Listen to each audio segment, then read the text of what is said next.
بسم الله الرحمن الرحيم. الحمد لله رب العالمين، والصلاة والسلام على سيد الأنبياء والمرسلين محمد وآله وأصحابه أجمعين. أما بعد، فأعوذ بالله من الشيطان الرجيم. بسم الله الرحمن الرحيم. فانكحوا ما طاب لكم من النساء.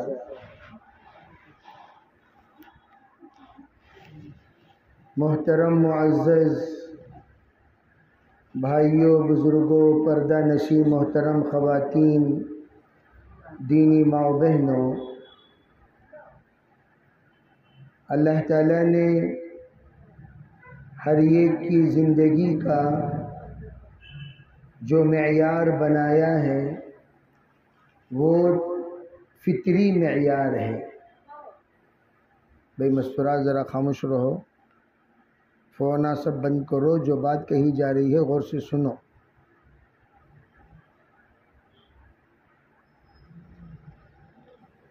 اس معیار کے مطابق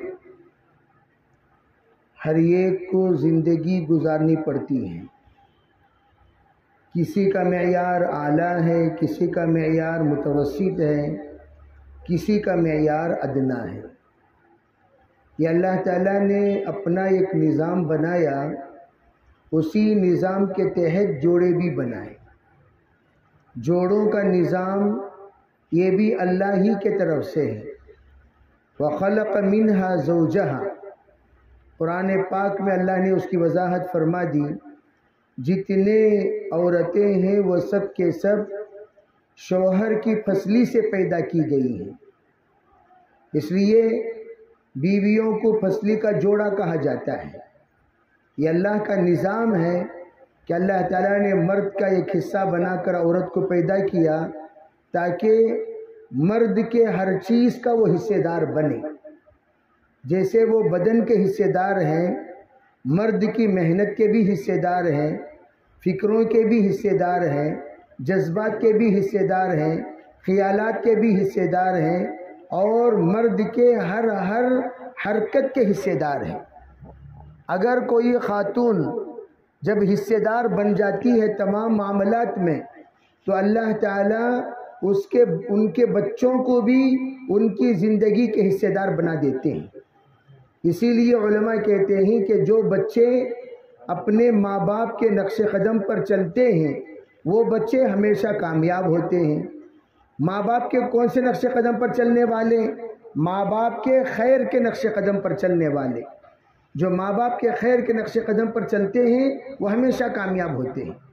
اسی لیے نکاح کے فوراً بعد جو دعا دی جاتی ہے وہ دعا بارک اللہ لکما وبارک علیکما جمع بینکما فی خیر.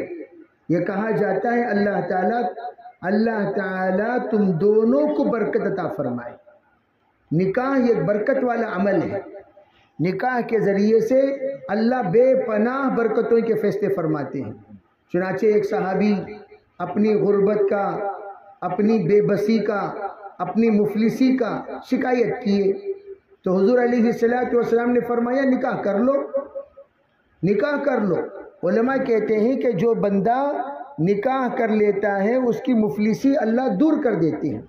کیسے دور کرتے ہیں؟ فرمایا وہ اس طور پر کہ اب یہ اکیلا دعا کر رہا تھا، یہ اکیلا مانگ رہا تھا، یہ اکیلا اپنا ذہن چلا رہا تھا، یہ اکیلا اپنے آپ کو کھپا رہا تھا، لیکن اب جب نکاح ہو گیا اس کے دل اور دماغ کے ساتھ اپنی بیوی کے بھی دل اور دماغ لگ گئی. اب اس کی محنت کے ساتھ وہ دعائیں بھی لگ گئی. یہ محنت کے لیے نکلے گا، بیوی دعا کرے گی، بیوی کوشش کرے گی، بیوی گھر میں بیٹھ کر اللہ سے مانگے گی. نتیجہ کیا ہوگا؟ نتیجہ یہ ہوگا کہ اللہ جل جلالہ امن والہ اس کی کھوئی ہوئی دولت کو دوبارہ اللہ لوٹائیں گے. اسی لیے کہا گیا مستورات عورتیں سب سے پہلے مرد کے حصے دار بنے. خالی کمائی کا کما کر لانے کا حصے دار نہیں. کما کر لانے کے بعد جزاک اللہ بول کر لینے والی خواتین سب ہیں، لیکن کمائی کے حصے دار کیسے بنیں گی؟ ارے بھی کمائی کے اسباب اگر مہیا ہوں گے تبھی تو کمائی ہوگی۔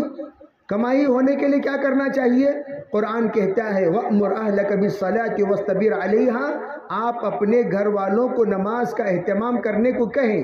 یہاں اہل کہا گیا، اہل سے مراد سب سے پہلے اہلیہ، اہل سے مراد سب سے اول نمبر پر اہلیہ، نمبر 2 پر اہل و عیال۔ کیا مطلب؟ پہلے نمبر پر اہلیہ ہیں، دوسرے نمبر پر عیال ہیں۔ کیا مطلب؟ بچوں کو بھی نماز کا حکم دیجئے۔ خالی بیوی نماز پڑھ رہی، بچے نماز نہیں پڑھ رہے تو مرد اگر کمائی کے لیے نکلا، دونوں کے دونوں بے نمازی ہیں، بیوی اور بچے، تو کمائی میں دشواریاں پیدا ہوں گی، حالات پیدا ہوں گے۔ آفس کا ورک کر رہا ہے، آفس میں جلاد جیسا مینیجر آ گیا، جلاد جیسے نافرمان امپلائیز آ گئے، تو بھئی کمائی میں پریشانی ہوگی کہ نہیں ہوگی؟ یہ تمام پریشانیاں اس وقت ہوتی ہیں جب دعائیں ساتھ نہیں ہوتی۔ اللہ آسانی کے ساتھ رزق کے فیصلے کرے گا ان بندوں کے حق میں جن بندوں کے ساتھ بیوی بچوں کی دعائیں ہوتی ہیں، بیوی بچوں کی نمازیں ہوتی ہیں، بیوی بچوں کے اذکار ہوتے ہیں، بیوی بچوں کے اعمال ہوتے ہیں، بیوی بچوں کی سنتیں ہوتی ہیں، بیوی بچوں کی اطاعتیں ہوتی ہیں، تب جا کر اللہ مرد کی کمائی میں برکت عطا فرماتا ہے۔ اس لیے نافرمان گھر بہت جلدی اجڑ جاتا ہے، نافرمان گھرانہ بہت جلدی اجڑ جاتا ہے۔ گھرانوں کے اجڑنے کا سب سے پہلا مقصد کیا ہے؟ وہ سب سے پہلی علت کیا ہے؟ سب سے پہلی علت ان لوگوں کی نافرمانیاں، اور نافرمانی میں ایک دوسرے کو ساتھ دینا۔ جیسے باپ نے روکا، بھئی بچہ کیوں 24 گھنٹے موبائل میں رہتا ہے؟ ماں چھوڑو جی، بچہ اتنا دیکھ لیں دے۔ اس کا مطلب کیا؟ سوراخ ڈالنے میں دونوں شامل۔ بیٹا تو سوراخ ڈال ہی رہا ہے، ماں سوراخ کو اور بڑا کر دی۔ نتیجہ کیا ہوا؟ نتیجہ لیکنگ پرابلم زیادہ شروع ہو جاتا ہے۔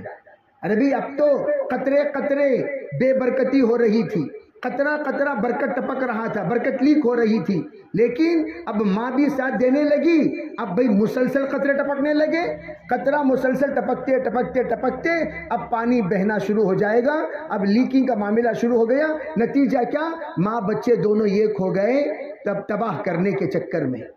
اس لیے میں عرض کیا کرتا ہوں بے نکاح یہ تو بہت آسان عمل تو ضرور ہے، لیکن ذمہ داریاں بڑی ہیں۔ نکاح کرنے کے بعد، نکاح کے بعد سکون کیسے میسر ہوگا؟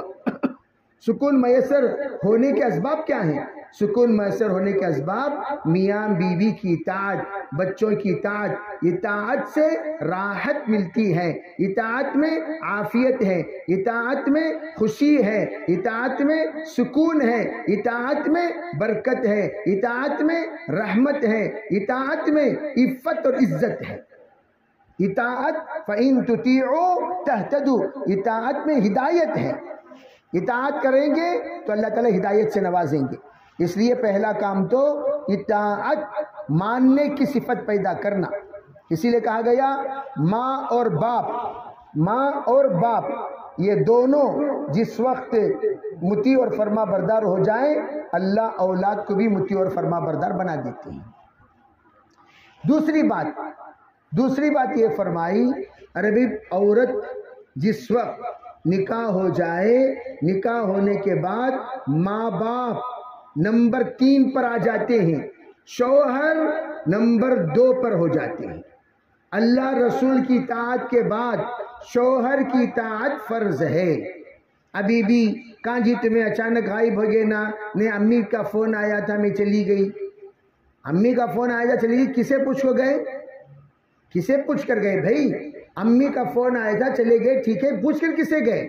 اگر پوچھے بغیر آپ جا رہی ہیں، آپ کا قدم باہر رکھنا حرام۔ شوہر کی اطاعت کے بغیر، اجازت کے بغیر کوئی عورت باہر جاتی ہے، اللہ کی لعنت اس پر برستی ہے۔ کوئی معمولی چیز نہیں۔ لوگ پوچھتے ہیں آج زمزم زمزم زمزم، غور نہیں کرتے زمزم اللہ نے حضرت حاجرہ کو کس عمل کی برکت سے عطا کیا۔ میں آپ سے پوچھتا ہوں، ایسے کون سا عمل تھا حضرت حاجرہ کا؟ اللہ نے زندگی بھر کی برکتیں کو دروازہ کھول دیا زمزم کے ذریعے سے. ذرا آپ نے کبھی غور کیا؟ یہ خاتون ہے جو بے قرار ہو رہی ہے، بے چین ہو رہی ہے اپنے بچے کے رونے پر. وہ بچے کے رونے پر تو تمام عورتیں، تمام مائیں بے چین ہوتی ہیں، لیکن حضرت ہاجرہ کا خصوصی عمل کیا تھا؟ عمل یہ تھا کہ حضرت ہاجرہ کو حضرت ابراہیم علیہ السلام نے اللہ کے حکم سے یہ کہا تھا صفا مروہ کے باہر نکلنے کی اجازت نہیں ہے. صفا مروہ سے باہر نکلنے کی اجازت نہیں ہے. اگر بچہ رو رہا ہے، آپ دودھ کا باٹل، جیسے عورتیں عام طور پر بچے کے روتے وقت دودھ کا باٹل گم ہو جائے تو تلاش کرتے ہوئے دودھ کی شیشی پھرتی کہ نہیں پھرتی؟ اب جا کر دیکھی ایک کمرے میں نہیں، دوسرے کمرے میں نہیں، تیسرے کمرے میں نہیں، تو چوتھی جگہ جائے گی، وہیں پر گھومتی نہیں رہے گی. اب بچہ بے قرار ہو کر رو رہا ہے، مدد کے طلب میں حضرت ہاجرہ نکلی، لیکن صفا سے مروہ گئی، مروہ سے صفا گئی، صفا سے مروہ گئی، مروہ سے صفا گئی. ارے بھئی صفا کے آگے قدم کیوں نہیں رکھی؟ مروہ سے آگے قدم کیوں نہیں رکھی؟ جب یہ دونوں جگہ دیکھ چکی ہیں، تیسری جگہ جانا چاہیے. یہی عقل کہتی ہے، یہی سمجھداری لوگ سمجھتے ہیں. لیکن حضرت ہاجرہ نے کہا یہ یقین رکھی ہوئی تھی کہ میرے شوہر نے یہیں پر رہنے کو کہا، جہاں پر مجھے رہنے کو کہا وہیں پر اللہ کی مدد آئے گی. مجھے باہر جانے کی ضرورت نہیں ہے. کیوں؟ اطاعت، فرما برداری. کیا کہا تھا حضرت ہاجرہ نے؟ اذن لن یضیعنا، اگر اللہ کے حکم سے آپ چھوڑ کر جا رہے ہیں، آپ یہ یقین رکھیں میرا رب، ہمارے پروردگار ہمیں ضائع نہیں کرے گا. یہ یقین پر 7 مرتبہ چکر لگانے پر 7 آسمانوں 7 زمین کی برکتیں اللہ نے کھول دی زمزم کی شکل میں. آج آپ جا کر دیکھیں، حجاج آتے ہیں، زمزم تقسیم کس کی برکت ہے؟ بیوی کی طاعت کی برکت. علماء کہتے ہیں اگر ہماری خواتین وقرن فی بیوتکن، اپنے گھر میں رہنے کے حکم کے تابع دار ہو کر گھر میں رہ کر اگر وہ تمام تکلیفوں کو برداشت کر لیں اور اپنے بچوں کے حق میں دعائیں مانگتے رہیں، گھر میں ہی اللہ برکتوں کا دروازہ کھولے گا، گھر میں کھولے گا.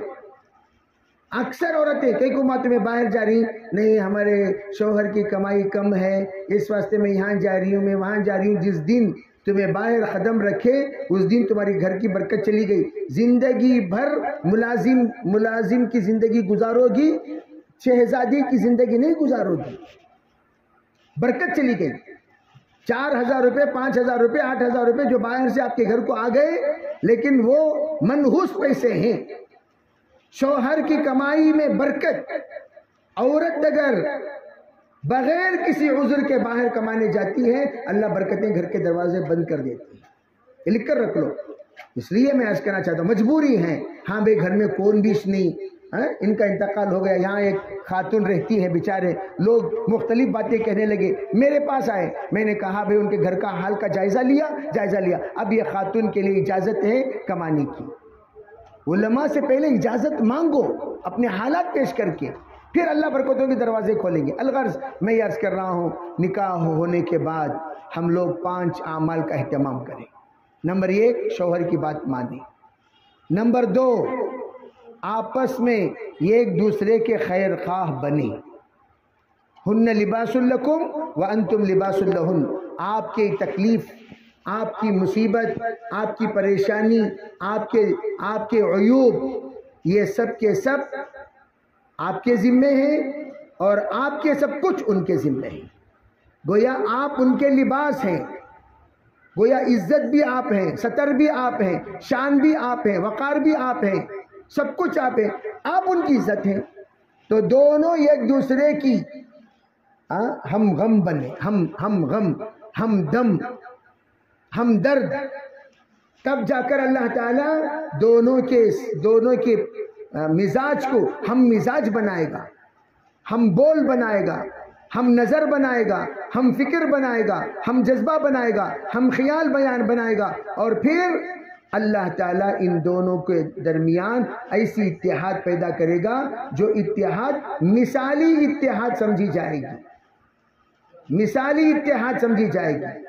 تو اس لیے یہ عرض کیا گیا کہ دوسرا کام آپس میں ایک دوسرے سے اچھا برتاؤ کرنا، ایک دوسرے کے خیر خواہ بننا۔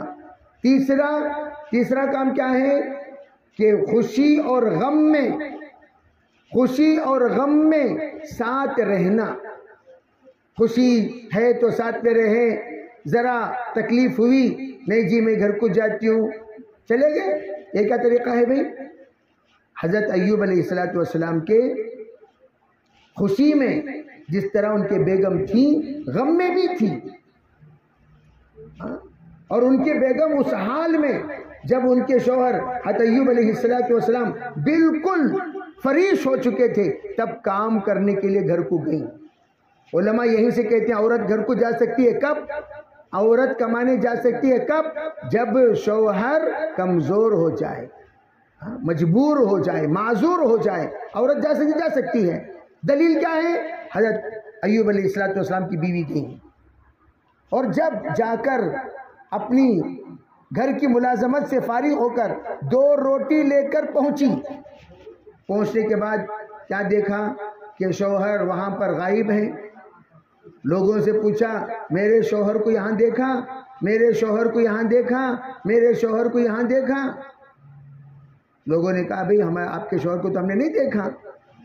تو یہ ایک نوجوان انتہائی حسین و جمیل اور شاہی پوشاک میں کھڑے ہوئے تھے، ان سے وہ پوچھنے شرمائی، جھک کر پوچھنے لگی میرے شوہر یہاں پڑے ہوئے تھے، آپ نے ہمارے شوہر کو دیکھا؟ تو شوہر نے کہا کہاں تھے؟ یہاں تھے۔ کیسے لگتے تھے وہ؟ تو وہ انہوں نے حلیہ بیان کیا، ایسے لگتے تھے، ذرا مجھے دیکھیے، مجھے دیکھیے، ایسے لگتے تھے۔ تو انہوں نے شرماتی ہوئی ایک نظر ڈالی اور کہیں ہاں جوانی میں وہ ایسے ہی تھے۔ پھر انہوں نے ان کا نام پکار کر کہا میں ہی ہوں، اللہ نے مجھے شفا سے نواز دیا، ربی انی مسنی الضر وانت ارحم الراحمین، پڑھتا رہا، اللہ نے شفا یاب کر دیا۔ تو میں عرض کرنا چاہتا ہوں تو ہم خوشی اور غم میں جب ساتھ دیتے ہیں تو اللہ ہمیشہ خوشیوں کے فیصلے فرماتے ہیں، ہمیشہ خوشیوں کے فیصلے۔ اس لیے میں یہ عرض کرنا چاہتا ہوں کہ تیسری چیز یہی ہے خوشی غم میں ساتھ دینا۔ چوتھی چیز کیا ہے؟ یہ ایک دوسرے کا اکرام کرنا۔ پانچویں چیز کیا ہے؟ یہ ایک دوسرے کے لیے دعائیں کرنا، خوب دعاؤں کا اہتمام کرو، انشاءاللہ اللہ تعالیٰ خیر سے نوازے گا۔ سب کریں گے انشاءاللہ، اللہ تعالیٰ خیر کی توفیق عطا فرمائیں۔ اس وقت میں جو خاتون ہیں دلہن، ان سے ایجاب و قبول کرایا جا رہا ہے، غور سے سماعت کریں۔